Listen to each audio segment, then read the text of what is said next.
truth about the state, it wasn't always like this. Let's look back in time.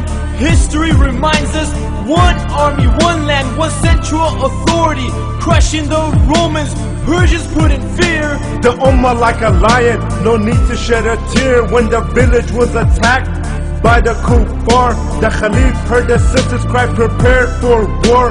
Attacking the city, destroying it from existence. Lesson number one, don't ever mess with Muslims. The Imam of the Ummah is a shield, where he protects the Ummah, and where the Ummah fights behind him. Where is the shield today to protect the Ummah? What happened to the shield to honor and dignify the Ummah? In 1917, Prime Minister of Britain, after entering Jerusalem, stated, the Crusade War has ended. In the same year, the French General Gouraud went to the grave of Salahuddin Ayyubi. Salahuddin Ayyubi, the one who 730 years prior crushed the Crusade and liberated Palestine and Syria. He went to his grave in Damascus and kicked it and said, "Wake up, O Salahuddin, we are here." How do they do this to you and me? We turn on the TV and all we see is a world full of casualties, a generation agony. Our ummah is a misery. Let's go back to the beginning of the century and review our history. From one side to the other side of the globe, the system of Islam ruled over the world. They went to the Muslims for all their solutions, from mathematics to biology, the advancement and technology. The Kafir women used to imitate our women. They wanted the same respect that the Muslim sisters were given, while the enemies of Islam were trying to twist the Quran, trying to write a surah like Allah's. They all failed miserably, and many of them responded, Ashhadu an la ilaha illallah wa ashhadu anna Muhammadun Rasulullah. Allah has challenged the humanity until the day of judgment to produce a surah or an ayah like the Quran. And Allah assured that they will never be able to make a surah like it. The kuffar plan and work to destroy this deen. And Allah affirms that we too are planning. And if all the people of the world got together, they still could not and will never be able to put a scratch, a size of a mustard seed on the throne of Almighty Allah subhanahu wa ta'ala. After failing on the battlefield, the kuffar got together and decided to yield. They said we must change the way the Muslims think. And sure enough, the Muslim Ummah began to sink.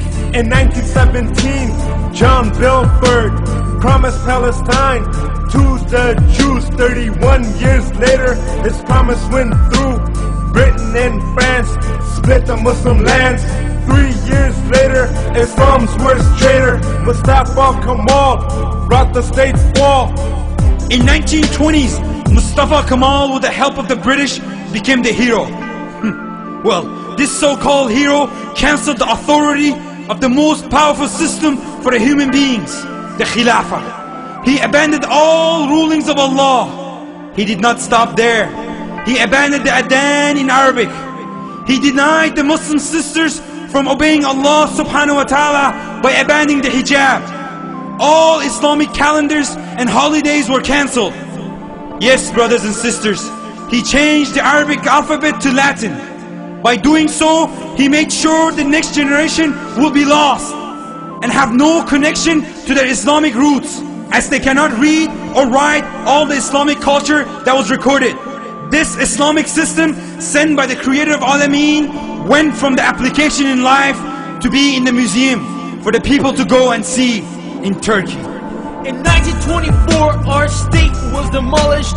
100 years of planning and their plans were accomplished. Kafirs broke our bondage, contaminated our knowledge. Better listen up, cause you won't learn this in college. Beginning of the end and the divisions began. Step by step, they divided our lands. In 1921, Saudi Arabia and Iran. Next year, Egypt, and in 32, Iraq. In 1945, Jordan, Indonesia, Lebanon and Syria. 2 years later, the division of India, the Muslims took a stand and demanded the ruling of Islam. So they gave them Pakistan, but it was only an illusion, a false resolution. far from a solution. In 1948, the Jews established their Israeli state. In 1901, the kuffar went to Sultan Abdul Hamid II and offered to pay tremendous amount of money to the Islamic State for Palestine. Sultan Abdul Hamid II replied, "I am not going to give 1 inch of Palestine to the Jews, as Palestine is not mine to give, but it belongs to the Ummah, and Ummah have shed blood to defend this land. But if one day the Islamic State falls apart, then you could have the Palestine for free. But as long as I'm alive, I would rather have my flesh be cut out than cut Palestine from the Muslim land. I will not allow any carving while we are alive." 1960s, Somalia, Nigeria, Kuwait and Algeria. In 1964 came the PLO, Yasser Arafat, the US scarecrow. A great decline in 1969 when the West was training Muslim scholars for hire. Jews were setting Al-Aqsa Mosque on fire. Let's recall 1974, those who don't remember. That was the year that we had Black September. The King of Jordan and Yasser Arafat began their plot. Shot after shot, Muslim blood spilled as innocent Muslims were killed. Communism attacked, but Muslims fought back.